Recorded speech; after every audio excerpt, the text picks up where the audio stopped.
This is Smarter San Diego TV.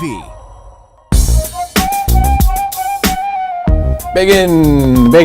Hey, what's up, man? How you doing? I want to talk about your show, because you do your own little show. I do. Ask a Realtor. You don't have to call it little. Going through the pregnancy, was that something where you had some ups and downs?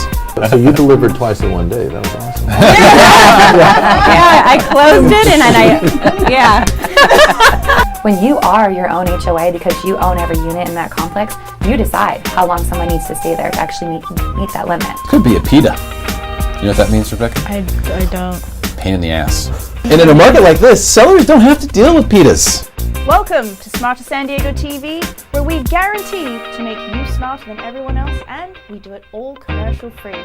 I'm Rebecca Peters, your co-host, introducing all of our fabulous guests for today. But first, let's meet your host, Derek Evans. Thank you, Captain Bun. What did I call it? When you have a bun like that, what do you call someone? A woman? I mean, they do have the man bun, though. Well, that's the thing. It's been more of a man thing recently, the bun. Yeah. Are you trying to bring it back for women? Is that the statement you're making right now? No, I was just trying to master the messy bun. You'd be surprised how hard it is to get a nice Get all that hair up in a bun? messy bun without having stray hairs going east and west and Next time you do Man in the Street, will you wear your hair like that? Yeah. Okay. So you guys, If I can. this week you guys went to Mission Beach, right? Yes, we went to Mission Beach. Okay, that's a fun place. The coaster, it's happening. Yep, Lots Belmont going on. Park and all of the arcades and shops. What was the around there. theme today? The theme is superheroes. Superheroes. Yes. Ooh, wow. Get a free ticket to the gun show then. All right, let's check it out. What's up, San Diego? So as some of you may know, Comic-Con is officially sold out, and in less than an hour that is. So I'm down here at Mission Beach talking to some of the locals and some of the visitors about who their favorite superheroes are. Let's go.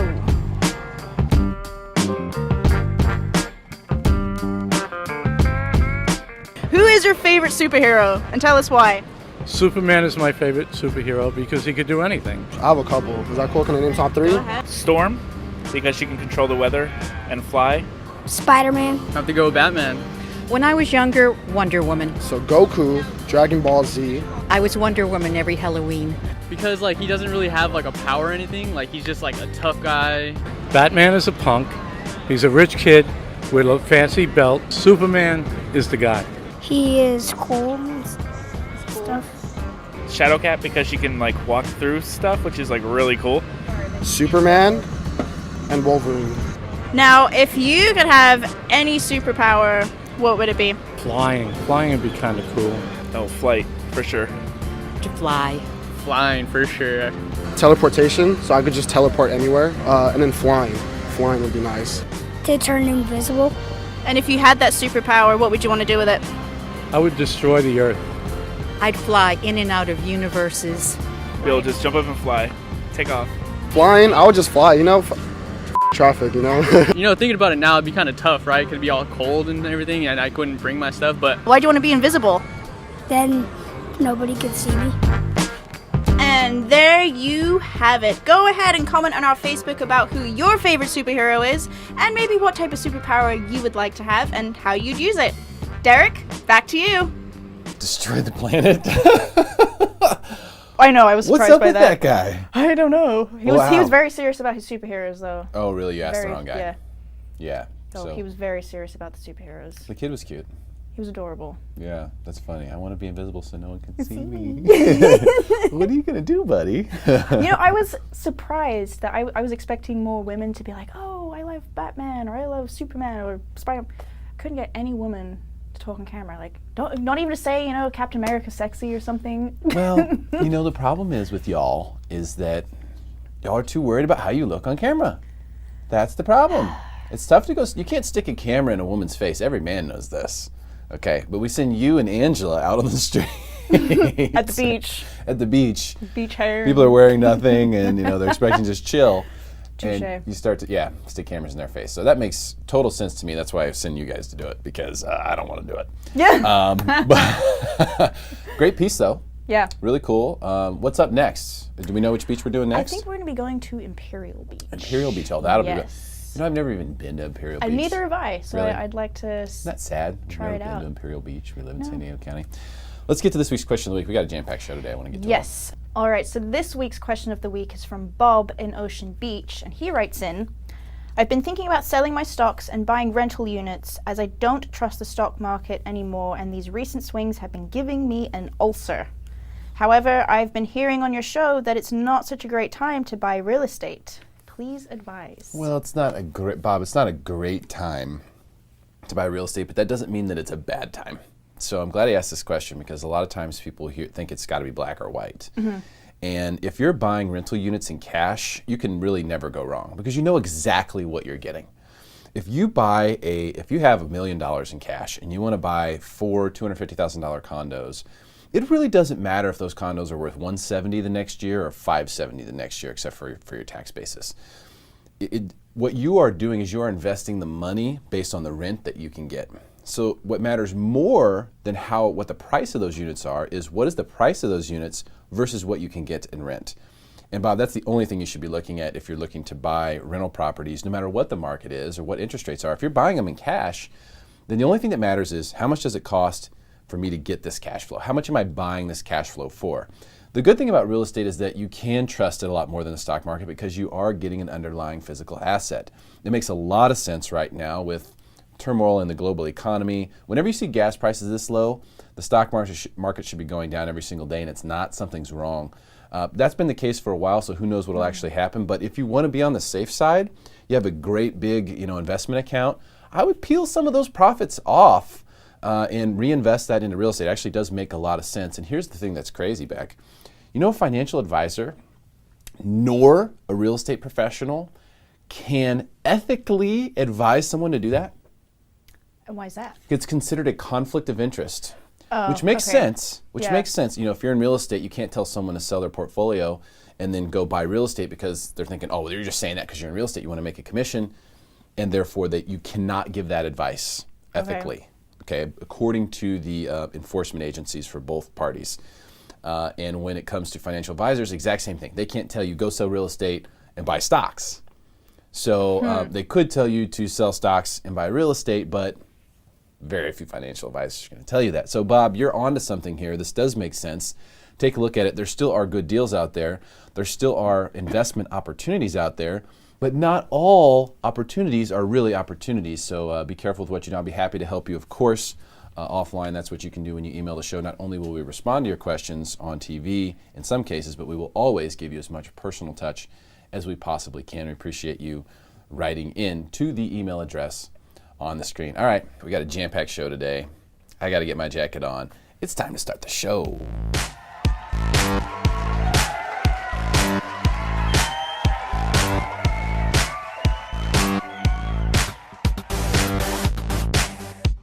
Our next guest is the creator of a phenomenal charitable event called Laughter for a Cure. Please welcome my dear friend, Riley Bacon. Bacon. Hey, what's up, man? How you doing? Doing well. He is here. Thanks for having me on. Yeah, so Laughter for a Cure. We want to tell people about how they can have some laughs and help us find a cure. Tell us what this is all about. Yeah, so the name's a little bit misleading. We want to find a cure, but obviously we don't have the scientific studio to do so.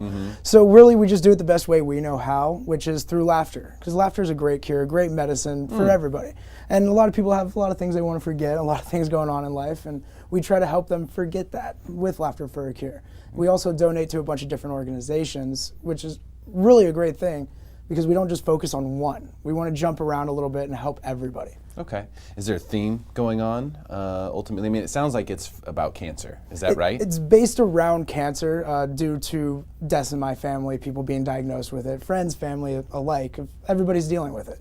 So we really just want to give back to different spots. We do try to do local. Started off doing American Cancer Society, but it's so large, so big, we don't feel like our money is making that impact that it could if we were doing it locally.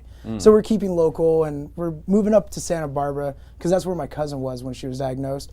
And this company has helped her immensely. It's the Teddy Bear Foundation. The Teddy Bear Foundation, and that's what this particular event is about, right? This one this year is about the Teddy Bear Foundation. This is the 3rd annual Laughter for a Cure, and I wanted to wait a little bit to build a base for it. I didn't want to do the first one donating to them because might not be too many people. But we expect about over 100 people at this one, and really excited about doing it. And they've done so much for my family. I just really want to give back to them. Okay, understandable. So why did you want to start this in the first place? You said this is the third annual, so it's been a little while. You guys have Third annual, yeah. So this actually marks the third year since my cousin's passing. Laughter for a Cure, we started because my cousin was diagnosed with cancer at 15. She happened to pass at 18.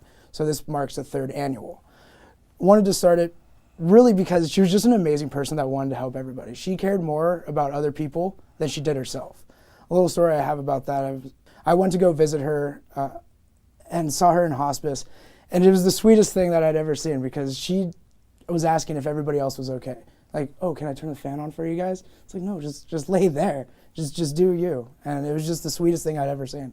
So I really wanted to give back a little bit and keep her legacy going of that helping, that joy. She never let it get to her. So that's why we want to make sure everybody's laughing, having a great time. Yeah, having a great time enjoying the life that we have. That we have, exactly. Yeah, no, I totally get it. So are you a comedian, or what do you do in your life? I do a little bit of anything and everything. I comedy, radio, started off in radio with Wakin' with Bacon, then started doing comedy, and that's about when she was diagnosed, and we just kind of picked it up from there. I was just doing a lot of comedy stuff, and she was really proud of it and had fun with it, so I just wanted to keep it moving. As far as different stuff that I do, I mean, camera work, we do radio stuff. I've worked with Becca in the past. We've worked over at Palomar together for a while, and I gotta give my props out to Palomar. They really helped everybody out. Yeah. Just the amazing... cool program. It's an amazing program. Yeah. They offer so much and allowed us to get out and venture out to where we are. What would you like to see as a result of this event, Laughter for a Cure? What would you like to see come of it? What I would love to see come of this, just be a household name. If you hear Laughter for a Cure, you know it's going to be comedy for a good cause. That's what I basically want out of this. Okay, comedy for a good cause. And there's, the comedy scene in San Diego is pretty dynamic. There's a lot of really good comics around. People don't know this. It's very interesting. Yeah. If you're a fan of comedy, like I am, me and Nikki love going to comedy, you can go out, you can see great shows just about any night of the week. Great shows. Amazing. We really are spoiled by it. Anywhere in San Diego as well. Totally. North County, Central, Yep. South Bay. Oh yeah, downtown's even got a couple spots now. Yeah. In actual downtown proper, you can go to American Comedy Company, Madhouse Comedy Company's down there. So there's a lot of really good comedy, but I like the idea of course, attaching it to a good cause, and really part of a legacy, for a young woman who was obviously very cool, who died too soon because of cancer. So, my grandmother died last year because of cancer. Sorry to hear. She had what they call the meat eater's cancer. Or sorry, no, it was the year before last. Goodness gracious. Which is colon cancer, meat eater's cancer, whatever you want to call it. And but she was 80-something years old, lived a full life. She was ready. There were, everyone had opportunity for closure and things along those lines. Sometimes this stuff comes up, and then it's just like, psh, and it's over. Sometimes you do get a few years, sometimes you don't. And so the idea that we can laugh every day, I think, regardless, because even if it's our last day, don't we want it to be one of laughter? Yes. So I really like the idea behind this. I think it's really cool that you started it. What do people expect to see at this event on April 2nd? So with this event, don't expect it's going to be some basic. Don't expect at this event to not be somewhat offended by a few things, because that's a pretty big thing with us, that there are no boundaries. There are no. We need that's to keep comedy. it real. Yeah. It really is comedy. We touch on subjects of religion. I even touch up on some cancer and different things like that.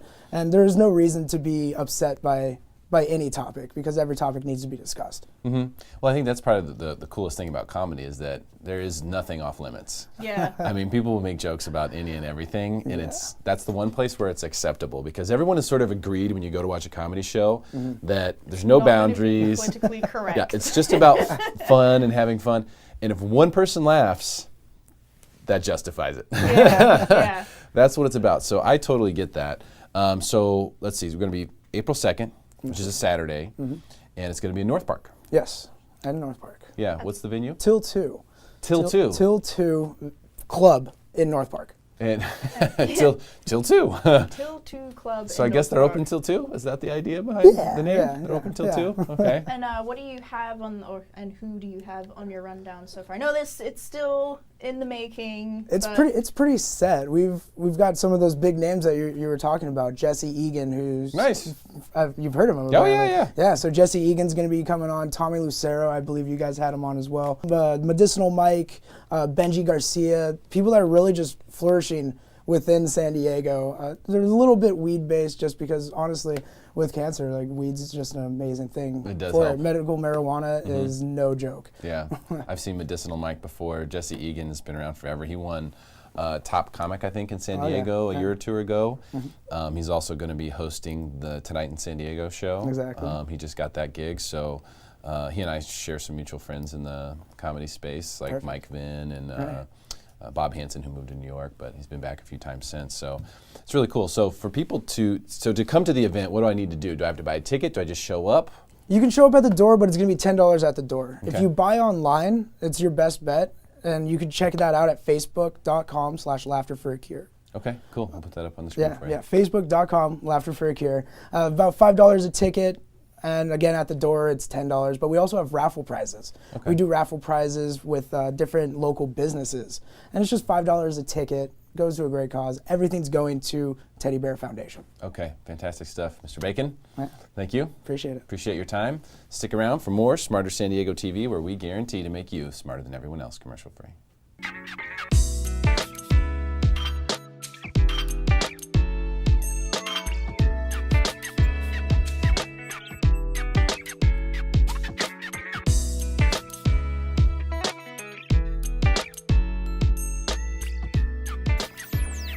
Our next guests are making their first appearance here on Smarter San Diego TV.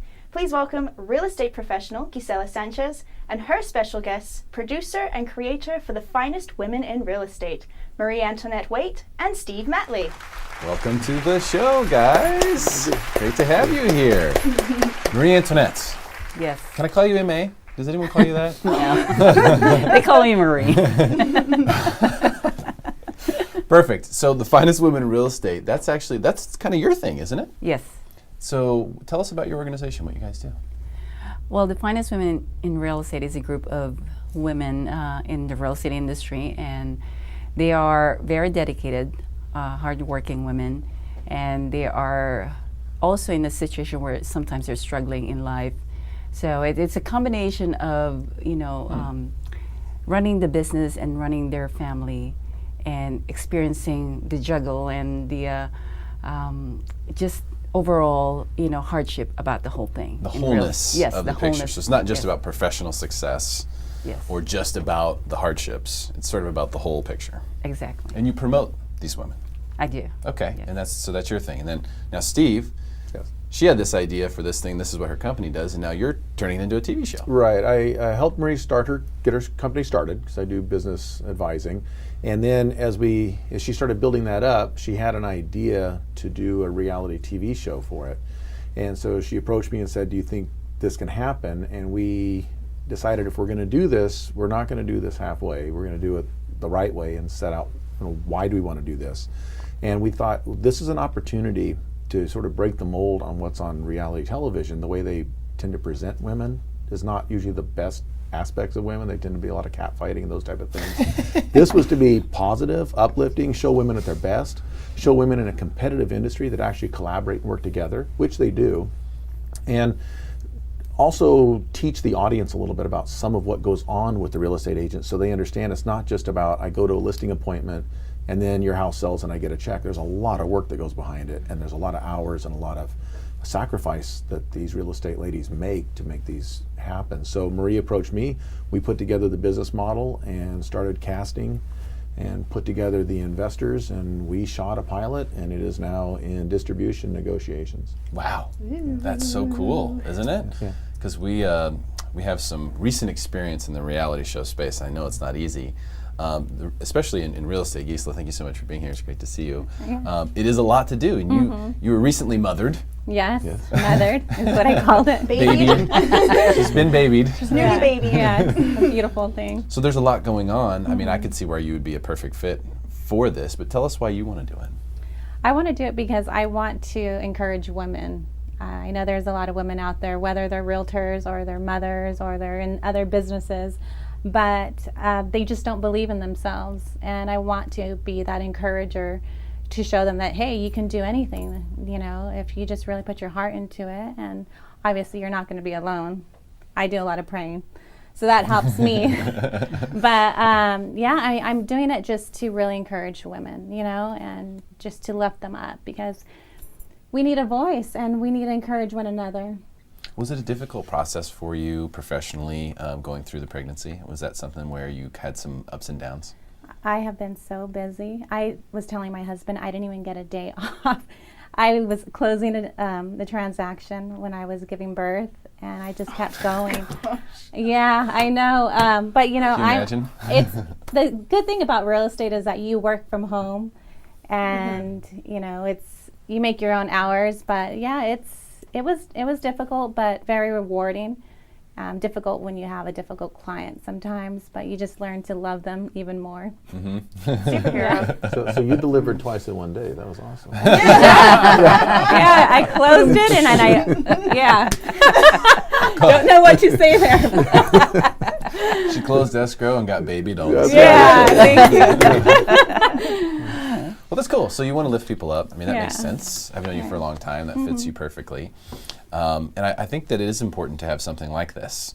And I like the idea that it is real estate targeted, because I think a lot of people don't understand what does go into a real estate career. And I know for a fact that people don't know what goes into being a mother. Right. I mean, the average people, especially guys, or people who don't have kids, they have no idea, you know, what goes into that. So combining those two, I mean, being a mother or being a parent is a full-time job. It is by itself. Yeah. In real estate, it's very demanding, because you know you can say you make your own hours, or you could say your clients make your hours, right? Because they're going to call you any time of the day, and you got to be open. It's not banker's hours when you're in real estate. So I think this is a really great concept. Marie, what do you sort of expect people to see when they watch this show? What do you think their experience, or what do you expect their experience to be like? What I expect them to experience watching the show is they will be able to connect to their own real life, to where, you know, they can relate to the struggles, they can relate to the dedication that they have in, you know, at their work. Like, for example, if you have someone at the cubicle sitting in there and just, you know, unhappy, and if they come home and watch the reality show, they feel like, wow, these women are struggling, and they're, you know, they have more demands in their job, so why should I complain? I should be happy and contented with what I have. So it gives them more inspiration in life. It encourages them to be better at what they're doing. And I think there's a lot of respect for the women in the real estate industry, to where, you know, they can look up to them instead of looking down on them. So, and that's what I wanted to see, is to uplift the status of the real estate agents, because I know I was a real estate agent. I was a very active agent, to where I have put a lot of my time and sacrificed a lot of my time with my family. And so that's where I wanted to see that, you know, these women need recognition. They need a lot of, I would say, a lot of credibility in regards to what they do. And that's not there yet. So inspiration is the main thing that people will get from watching the show. Exactly. Steve, as far as casting and things like that go, can you tell us, what details can you tell us? Because I know everything's sort of in negotiations still. I will tell you the casting process. We interviewed well over 100 real estate agents in 5 different counties, actually, all over Southern California. We came up with 14. The criteria really was, these are women that are good at what they do. They may not be top producers, but they are top producers in the making, at least. They have clearly articulated goals. They are women of integrity in what they do in their business. They are serious about balancing their home life and their professional life, and all of them have absolutely fascinating backstories of obstacles that they've overcome to get to where they are. And that is what we can use to help promote them, but also to inspire the audience and let that person sitting at home say, you know what, if these women can do it, I can do that too. Maybe if I'm not happy with where I am, I can change my life, and I can do what these women are doing. They've overcome the obstacles, and I don't even have those kind of obstacles in my life. Okay. All right, makes sense. So as far as launch date, we don't have anything like that necessarily? It's currently in negotiations with major network and also some overseas distribution. So stay tuned, and it's coming soon to a television near you. Okay, coming soon. And Gisela, from your perspective, are you ready to have cameras in your face and people to see what's going on in your world? You're basically inviting everybody in. I think it'll be interesting. I'm open to it.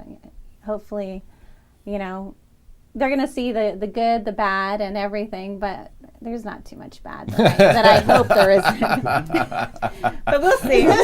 But keeps it real. Yeah, it keeps it real. Keeps it real. And we want to be real, and it's fun. Yeah, a real reality show. Imagine that. That's a real one. It's going to be with no cat fights. Yeah. That's going to be amazing. That'll be well, thank you guys so much for coming today and telling us about it. We look forward to seeing the show and wish you all very much success. Really appreciate your time. Thank you so much. And stick around for more Smarter San Diego TV, where we guarantee to make you smarter than everyone else, commercial free.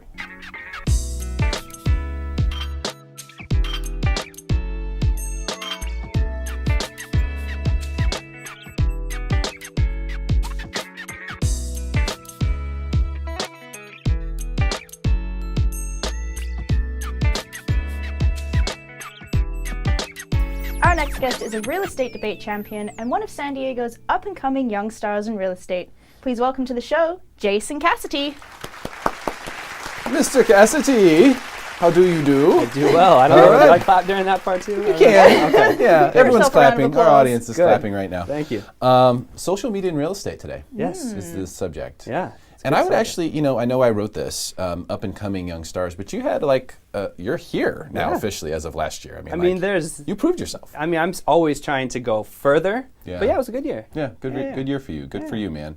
I remember the old days when you were showing us apartments in downtown years and years ago. You know what? It's like, this guy's got something. I did. I showed you lease properties in downtown, like my first couple months in the business. Yeah, that's crazy. Started from the bottom. That's right. Yeah, now we're here. Sorry we never leased anything from you, by the way. It's okay. It's okay. I got to know you a gift card. Yeah, started from the bottom. Now we're in the middle. Right? Yeah. I want to talk about your show because you do your own little show. I do. Ask a Realtor. You don't have to call it little. Well, but I mean, yes, I do. I mean, it's a show. Yeah, it is. It's your own show. It's a show. Ask a Realtor. Hashtag Ask a Realtor. Yeah. Tell us about the show. What's it about? Thanks. Yeah. I mean, early on when I started, I wanted to get my face out there. That was kind of the big thing in real estate. You want to be seen. You don't want to be a secret agent. Right. So I was thinking, what can I do to get my face out there? And, I was running into a lot of questions out in the field. What is condo litigation? What is X, Y, Z? And I thought, what a better way to set up a show where someone can go on Twitter or whatnot and ask me anything. And I would just be there to answer it. And so, I think realtors get a rep sometimes for being the gatekeepers of this information and whatnot. And maybe it's my millennial self that just wanted to put it all out there, transparency, So we're at 11 episodes now. And my goal here in 2016 is to put out at least 25 more.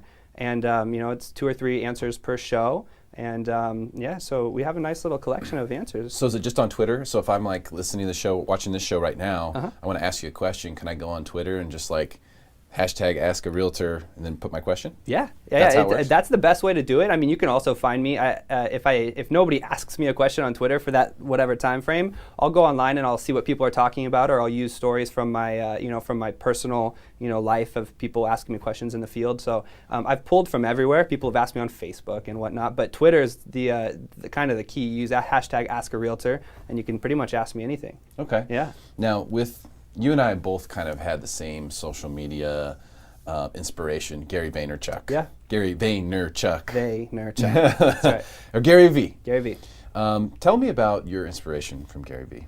And I didn't know that you had the same kind of origin, but I read the book Crush It, and I read his book Crush It, and that's what really turned me on to using social media to spread the word, and at that point in my career, I kind of thought social media was just for talking to friends and whatnot, staying in touch with your parents.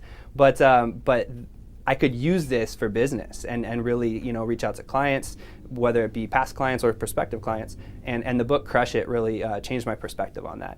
And then from there, I kind of researched him, and I found the Ask Gary V show, which was basically what I blatantly ripped off to start Ask a Realtor. And so, you know what I mean? If it's not broke, don't fix it. And it's worked. And so on the show, I'll actually do a lot of the same mannerisms, you know, that he did to set up the show, but with my twist on it. And so, and then, you know, now for the last 3 years, I've just kind of engulfed everything he spits out because he's really a kind of a dominant force in the marketing world. He's a trailblazer for sure in social media, and he's one of those people who's like, hey, you know, these are the things I'm doing that are working. He doesn't hide anything or try to keep any secrets inside. Yeah. His whole thing is basically, it's okay if everyone knows the same amount that I do, because I'll outwork everybody. 100%. And I feel like I'm trying to use that in real estate too. You know, I've done a couple panels, I've done a couple, even in my videos where I'll spill all my secrets. I'll say, you know, this is exactly what I did to get this 3-deal thing, you know, whatever it may be. And I don't care if other real estate agents are listening. I like to help other real estate agents because I know at the end of the day, they're still not me. So if everybody's trying to copy you, you know, they're always just going to be right behind you. And if you're the one trailblazing the thing, you've got the edge. Yeah. And Gary Vee, I mean, that guy's worth, you know, X amount of whatever, and he owns his mega corporation, and he still will talk to you on Twitter or talk to you on Snapchat and tell you exactly what he's doing because he's confident in himself that he's the man with the ideas. Yeah. And he'll, you know, transparency again goes back to that. Just share what you're doing. Yeah. Personal replies too. It's really neat Totally. to kind of get his personal replies. I mean, he tries to get back to everybody. It's really interesting. Absolutely. I did the same thing, Red Crush It, which is about 100 pages. Yeah. I mean, it's like a simple book. Yeah. I think it was he wrote it in like 06, 07, Yeah. 08, somewhere in there. And it was at the very early stages of social media.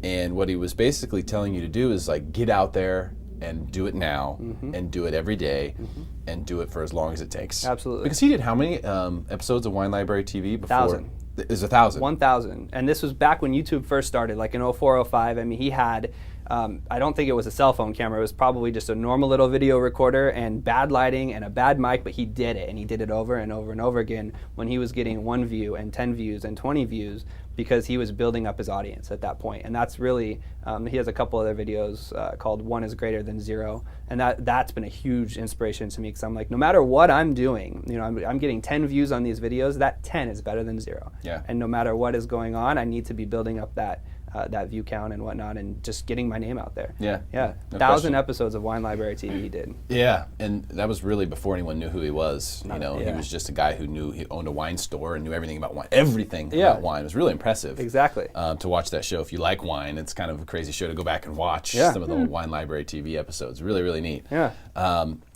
So here's the big question with social media and real estate. Is it worth it?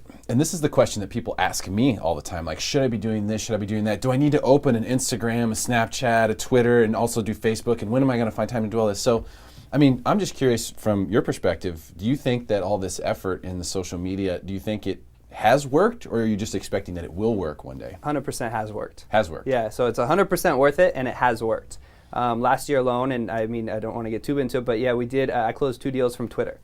These are clients that I picked up that were not clients. And it was just by listening in the ecosystem of Twitter, using it correctly. I think a lot of realtors, especially, they, you know, to go borrow a Gary Vee, they throw a lot of right hooks. You know what I mean? They use Twitter and they promote their new listing and they promote their new blog, but they never are listening to what people are saying or watching it. And then they blame Twitter for not working. Well, you know, don't blame the arrow, blame the archer, you know, or whatever. Yeah. So I think, you know, what I did with that is I sat and I used Twitter search and I said San Diego condo, you know, just typical. What would people say? San Diego, buy a condo in San Diego. And I start reading through what people are saying. I want to buy a condo in San Diego, thinking about buying a condo in San Diego, and then you're just there to reply. Just have a conversation, right?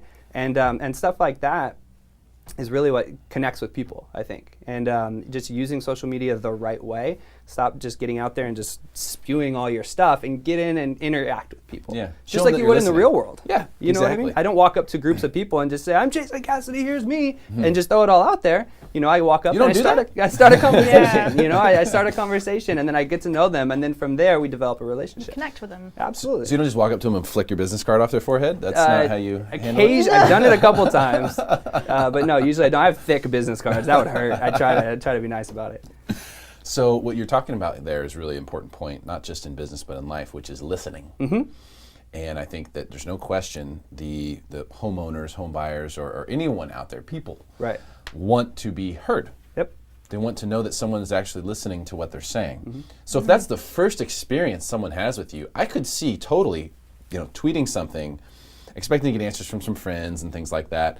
And if a professional was there listening and coming in, I could see immediately trusting that person and going, Absolutely. wow, they're listening to what I'm saying here. So that makes sense. So it has worked. You expect that it will work, and it's worth it.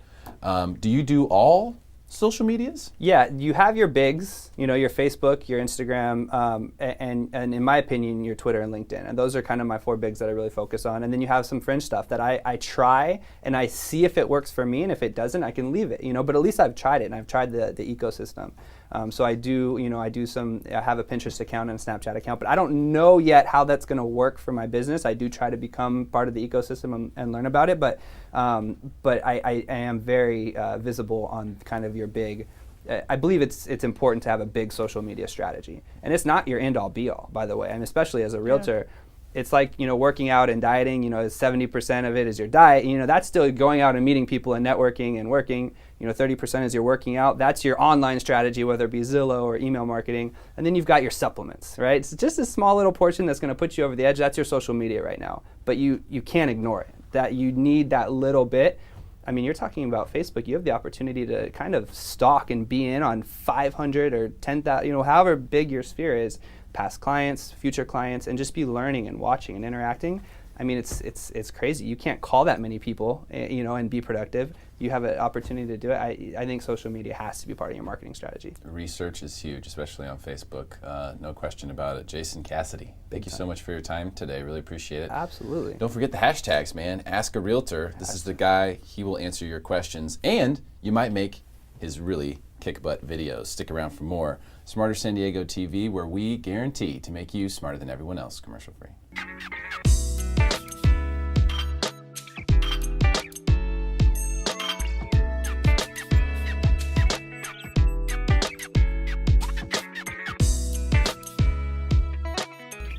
Our next guest is joining us on the orange carpet for the first time. Please welcome, from Reef Point Real Estate, Alanna Strei. Welcome to the show, Alanna. How are you doing? Thank you so much, Derek. Thank you for having me. I'm really excited to be here. It's a very exciting topic because, first of all, thank you for your service to the country. My pleasure. 7 years in the Navy as an officer. Pretty impressive. You just got out just a few months back. Yes. And now you're serving people in the real estate realm. So today we're going to talk about using the VA loan to buy multi-unit properties, which is really an interesting idea. Where I'm from in Missouri, there are a lot more multi-unit properties. So like duplexes, 3, 4plexes, those things are just like everywhere.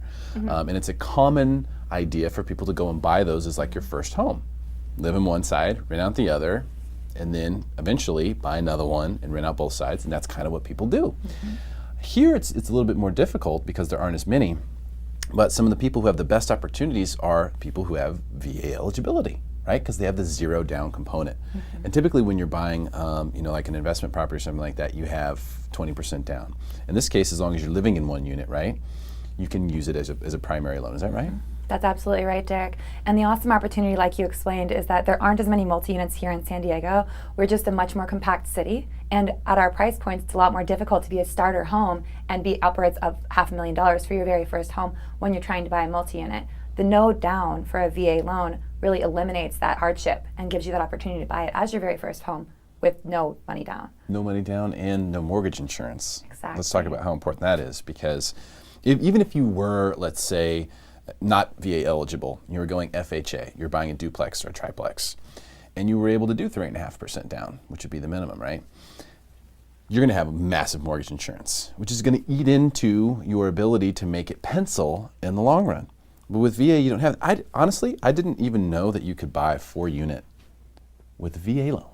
The most exciting part about it, too, is the loan limits go up incrementally for every unit that you buy. So while you have a single-family loan limit, it goes up more for a duplex, more for a triplex, and it's more than $1 million for nothing down for a 4-unit home in San Diego. So you can actually get in there and become a landlord as your very first purchase and make sure that your rent and your mortgage payments are being covered by someone else's rent while you're living there as your primary residence. So this may sound crazy to some of the people out there who are VA eligible that might be watching this show right now going, wait a minute, $1 million? How am I going to qualify for $1 million, based on my earnings right now? And it doesn't have to be people who are necessarily active duty either. It could be people who are all doing their own career now. They're just eligible for a VA loan.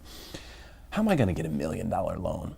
I mean, But this can happen, right? It's based on the property Exactly. as much as it is based on the person's qualifications, right? So obviously you speak to your lender about it and they'll go through your personal finances to make sure you are capable of qualifying for that loan. But the way that the loans and the way that the multi-units are listed, they explain to you the potential rental income. And that's how the lenders decide whether or not you can purchase that home and whether or not they're going to issue you a loan for that home. So it's not just whether or not your credit is good enough or whether or not your any savings that you have or any past credit history is good enough. What's important too is how much earning potential does that home have for you, which is what your realtor will be helping you as you're looking at these homes anyways. So it makes it more confident and an easier way for you to buy that home. Yeah, because if you have, let's say, 3 of the units rented out, especially in this rental market, you probably have almost the whole mortgage covered.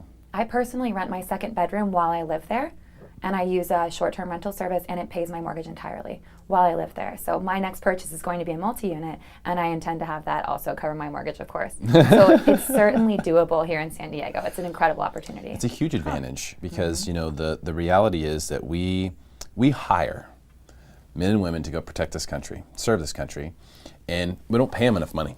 Let's be honest. They are not paid enough money for the sacrifices that they make. And I'm not just talking about sacrificing their life either. It's sacrificing family and time and all these things that don't even get put in the equation. If that weren't in the equation, you still wouldn't be paid enough. So they're way underpaid. But there are a couple of little places where they can take advantage of eligibility for benefits like this, which is the VA loan, and how you can take something like this and use it to build wealth. And it might be hidden in a little nook and cranny, but that's what we're exposing today. We're exposing the opportunity for people who are VA eligible to buy multi-unit properties and accumulate wealth, ultimately. That's the idea, right? So you mentioned something there, Airbnb, which is, you know, there's several other sites out there that are doing that type of rental. I forget the one that I use all the time. VRBO. VRBO is the one, yeah, that we use. So can you do that? I mean, is that a legitimate strategy? If I have a 4-unit property or a 3 or a 2-unit property to Airbnb or VRBO the other side? So the biggest struggle people really find in San Diego is if they buy a condo or if they buy something that has an HOA, it's limited in there how long they can have a tenant, a minimum of 30 days, something like that, and that eliminates your ability to do Airbnb for briefer periods. When you are your own HOA because you own every unit in that complex, you decide how long someone needs to stay there to actually meet that limit. So it really opens up the possibilities for you. If you own a single family home and you decide to rent out a bedroom, so be it. No one else can decide that. There is no HOA. This actually gives you the opportunity to have 4 units, perhaps have a normal tenant, a standard tenant in the 2 of the units, and then do a short-term rental for that 3rd unit while you live in the 4th one. And then you're alleviating any strain on the budget you might have for when you don't have the tenants occupied. You can always short-term rental it and just keep it busy. San Diego is one of the highest markets for Airbnb. We're one of their beta markets for everything they do because of the interest in guests coming out here to stay and enjoy San Diego and the amazing things we have to offer. Interesting. So Airbnb is sort of an intermediate in between tenants potentially. That I never even thought about that, because sometimes that's the biggest scare. You know, it's like someone says, okay, hey, I'm moving out. They give you 30 days notice and you're like, I'm so busy with life. I don't have time to go find a new tenant, show the property, et cetera, et cetera.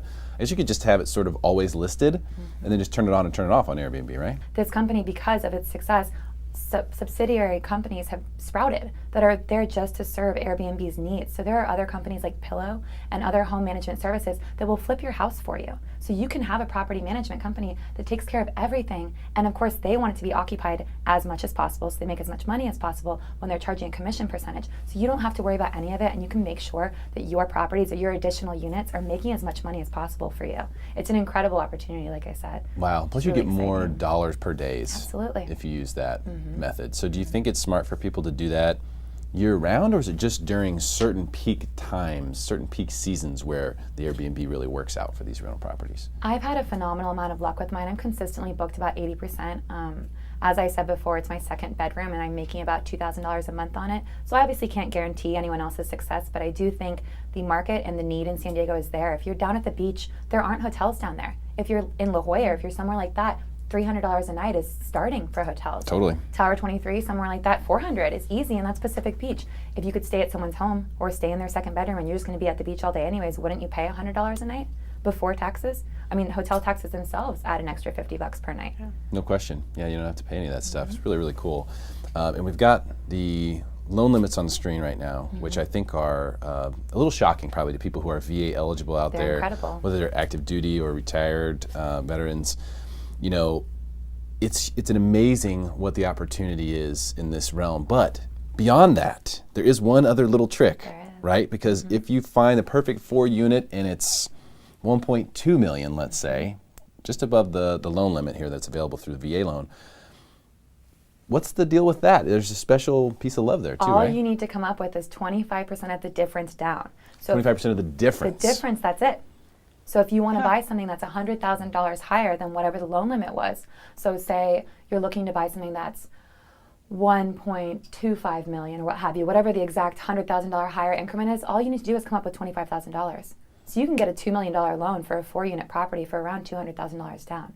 If you didn't have the VA loan limit, you'd have to come up with 25-30% to get a loan for that value. The VA really has your back, and it's an amazing benefit that service members receive, both while they're active duty and after they're out, and they can use it more than once. So if you use that VA loan limit and then you finance out of it, or you've gotten enough equity in your home that you've decided it's time to sell, you can actually reuse your VA loan limit, and it's only a slightly higher funding fee. So it's still an amazing opportunity that isn't afforded to non-service members. Yeah, fantastic stuff. Really appreciate you coming in and sharing this great knowledge. Yeah, Thank you so much for your service to this country. Really, really cool stuff. Thank you so much for having me. This has been awesome. Thanks, Alanna. Stick around for more Smarter San Diego TV, where we guarantee to make you smarter than everyone else, commercial free.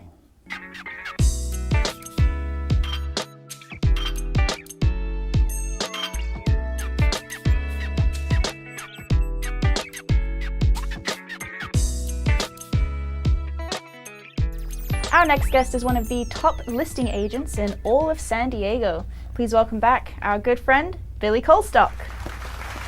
Golf clap for Billy. What's up, buddy? Thanks, guys. Really appreciate it. This is the first time we've ever had you to ourselves on the show. It's exciting. I mean, you bring great guests, though. We really appreciate that. Yeah. Advocating for the Del Cerro community. Really important work being done there. Lots of cool stuff happening there. Jay last month was awesome. He was amazing on the show. That's getting a ton of feedback on social media. Today, since I have you to myself, I want to ask you about the market in from a more of a macro perspective. Okay. Because the market is still being driven. I mean, there's still a lot of activity happening. Ton. Everyone kept saying, and has kept saying, myself included, that this has got to stop at some point, unless we're going to become the next San Francisco, et cetera. So, what do you think personally is driving the market right now? How many times have we talked about this? I think it's interest rates and inventory. Yeah. I mean, it comes down to we have incredibly low interest rate. I mean, you're still getting it underneath the 4s, and then you have the inventory that. Every year the inventory goes up in the beginning of the year. It just didn't do that this year. Yeah. So I mean, it's those two factors, supply and demand. Yeah. I think from when you say inventory, what we're really talking about is how many people are coming to live in San Diego permanently. Sure. Every year versus how many people are leaving. The population's growing, about 10,000 people a year.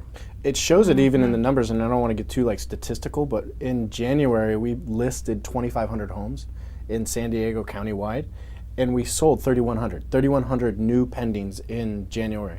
So how's that possible? We ate into the inventory that we already had. Yeah. So does the inventory have an effect on the interest rates? No. Or vice versa? That's totally macroeconomics.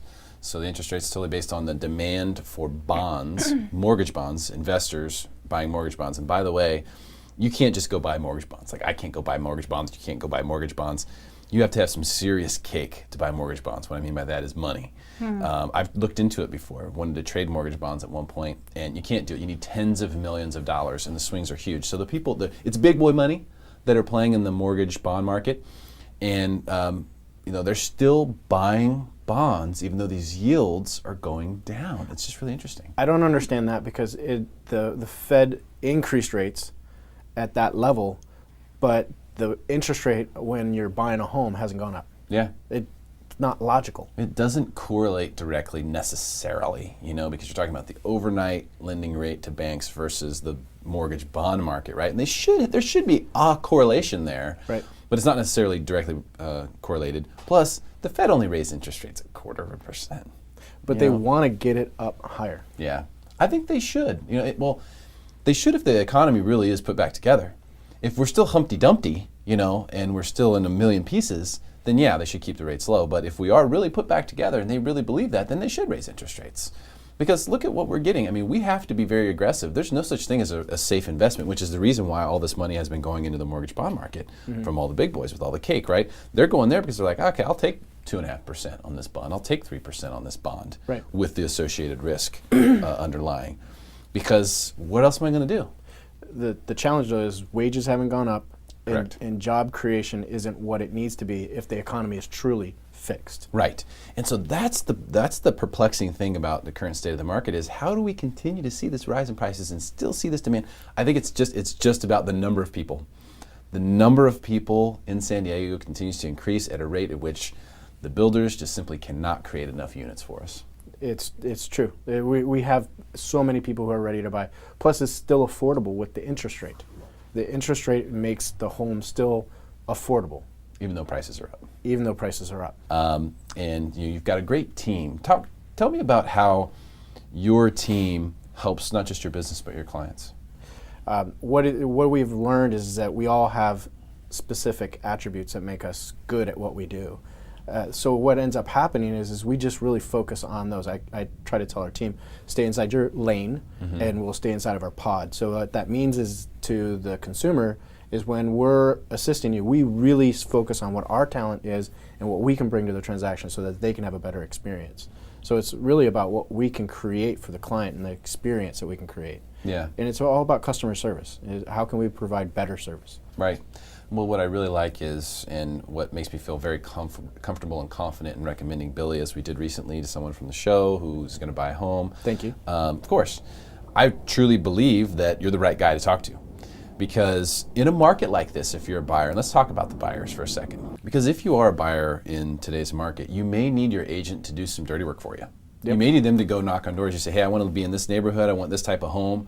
You may need the type of agent who's going to go knock on the neighbor's doors and say, hey, are you interested in selling your home? I have someone who wants to buy, or pick up the phone and call those people. And I know that you're willing to do that. We actually have a client right now that we're doing that exact thing. They missed out on one of the units in the complex, and it's very easy. We're attaching the pre-approval letter to a letter, letting people know, and we're dropping that inside the neighborhood. We're getting callbacks. Yeah. And so I mean, we do go above and beyond, and that is something that because we have the team, we're able to do. Whereas if you're a solo agent, you don't have time to be doing that plus life where we have manpower, we have boots on the ground basically. Yeah, you got horsepower. We got horsepower. Serious horsepower with the team SoCal Lifestyle.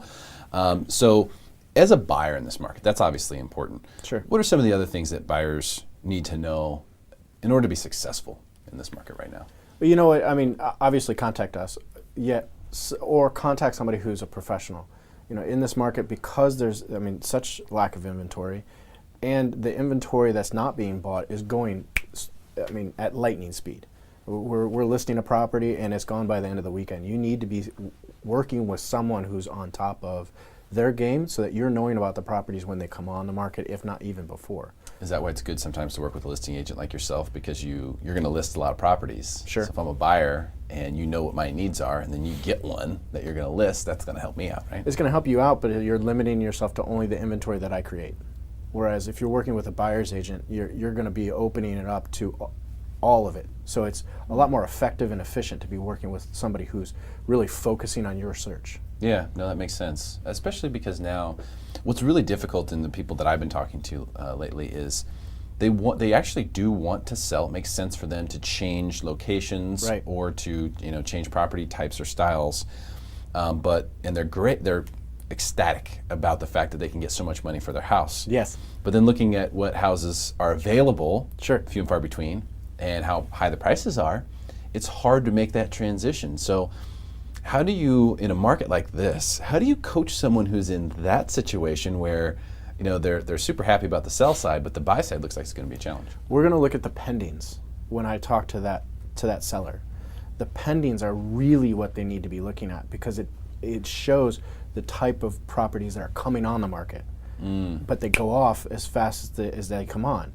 So the reality is if they're looking on Zillow or Truly or Redfin or whatever they're looking at all the old inventory that's not selling, that they don't like, nor does anybody else. What's selling is the inventory that's coming on and going under contract. That's that we listed 2,500 homes and we sold 3,100.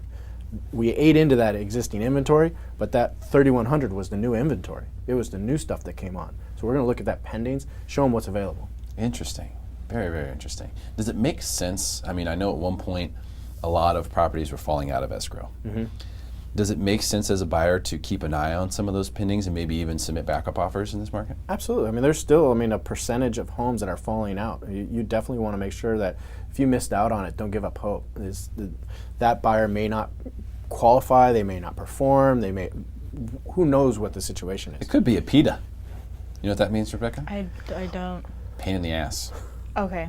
Yeah, it could be a PITA, right? And in a market like this, sellers don't have to deal with PITAs. We're talking about some pocket here? No. Because it happens all the time where, somebody's, in escrow, right, and the buyer has certain contingencies and they have certain performances they have to make. And a lot of times, especially if they don't have very good representation, they might start asking for extra stuff or asking for extra time or not performing or getting past contingency periods and then asking for repairs. If they're a PITA, then being the backup buyer, and if you're there every day saying, hey, did they fall out yet? We're here, we're ready to go, we're ready to buy this house. That might be like one of the little hidden opportunities in this marketplace if deals are still falling out. I know they were a lot, last year especially. Right. I haven't heard that much this year though.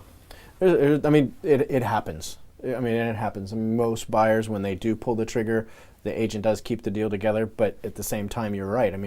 Don't give up hope. If it's the house for you, keep watching it. Obviously, you want to be looking at other homes and if you can find another one in the similar style or whatever met your lifestyle, you want to make sure that you're going after those houses as well. But they do fall out. Yeah. Homes, and they're good opportunities. No question about it. Yep. Billy Colestock, anything else we should know about the San Diego real estate market right now? Are we the next San Francisco? Yes. No, I love that we have the Chargers are staying. Let's just say that. Certainly doesn't hurt. No. Plus all the development that's going on downtown, I do think that we are an up and coming market. I do too. Totally agree. Billy Colestock, thank you so much for your time. Really Thanks, appreciate guys. your expertise.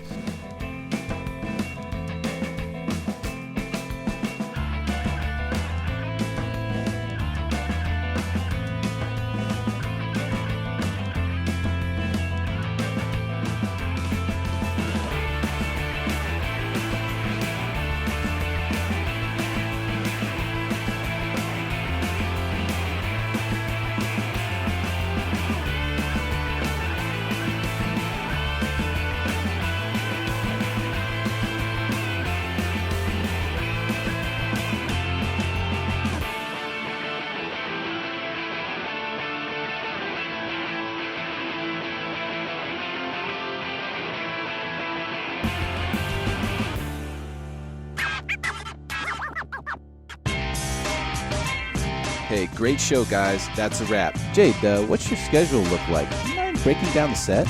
Not today, Derek. I'd love to, but there's waves out there. I gotta go. Angela? Nikki? Yeah, I gotta go beat traffic. And I think Nikki's making something up there. Look at this. We did this. We did all of this.